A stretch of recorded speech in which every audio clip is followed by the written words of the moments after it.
sabemos que existem aquelas pessoas que enxergam o talento no jogador de futebol e existem aquelas pessoas que fazem com que aquele talento vire prática. Você me parece uma pessoa que conseguiu unir as duas coisas. Você sabe enxergar um jogador de futebol. Olha, esse jogador de futebol, eu cansei de ver isso em conversas que nós tivemos.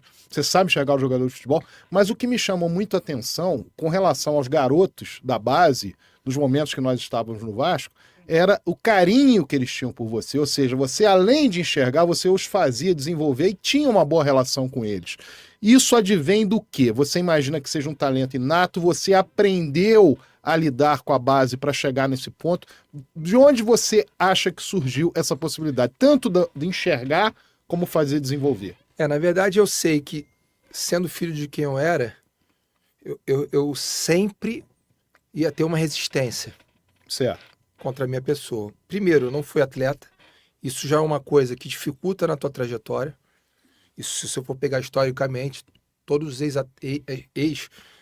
ex-treinadores ou atuais treinadores que não foram ex-atletas, eles sempre sofrem um pouco de É um preconceito mesmo. preconceito e repúdio. Apesar de eu sempre querer ter os ex-atletas do meu lado. Isso foi uma coisa que me ajudou muito no processo. Pô, eu lembro que eu sentava horas e horas conversando com o Alfinete, com o Renê, com o falecido Manfrini, pessoas que... Delcinho Rosa, cara. O cara que, sabe...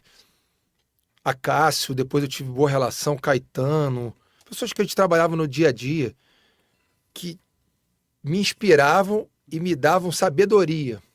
Mas o que eu fiz de diferente? A primeira coisa que eu fiz, cara, foi começar do zero. Lá atrás, lá embaixo. Lá atrás. Como aquela criança que está aprendendo a andar. Uhum.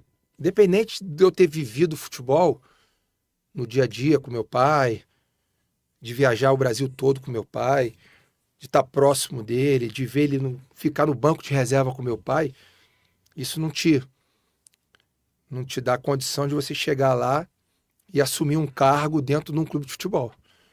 Então isso não é uma questão de humildade, isso é uma questão de a pessoa entender que você tem que conhecer todos os processos para você se transformar. Tudo na nossa vida é um processo de transformação.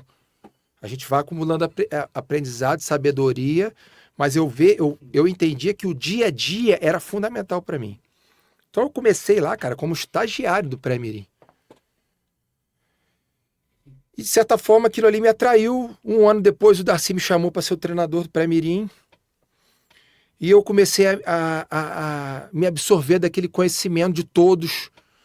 O Vasco era um ambiente de conhecimento gigantesco. Eu costumo falar isso.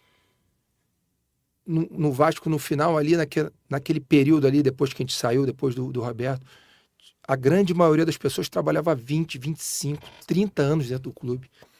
Todos começaram com a mesma trajetória que eu. Estagiário da universidade, para depois virar um treinador, um auxiliar, um preparador físico, um preparador de goleiro, um gestor.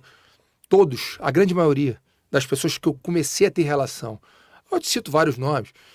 Rodney Gonçalves, Cláudio, Marcos Alexandre, Erdi. O Erdi a gente praticamente começou junto. Sim. Ele é estagiário e eu também junto. Gustavo. Gente boa, Gustavo. Tem muitos, cara. Mauro. O irmão do Mauro Mário. Tem muitos. O Leandro Simpson. Cara, Heitor. Cara, são pessoas que eu me transformei amigo, mas são pessoas que começaram praticamente que nem eu. E o Vasco tinha aquela cultura de ser a galera que estava começando e sempre um ex-jogador. Na minha geração eu peguei o Ney. O Ney zagueiro. Ney zagueiro. Uhum. Que diziam que ele era craque, né? Mas ele teve um acidente e na pelada ele fazia diferente. O Ney e o Zeica. Falecido Zeica. Zeica, falecido. O Vasco sempre teve um ex-jogador em cada categoria. No infantil era o Renê. Renê zagueiro também. Renê zagueiro, no juvenil... Não sei se era Alfinete. Pode ser. O Alfinete foi lateral esquerdo. Então, assim, a gente sempre teve isso.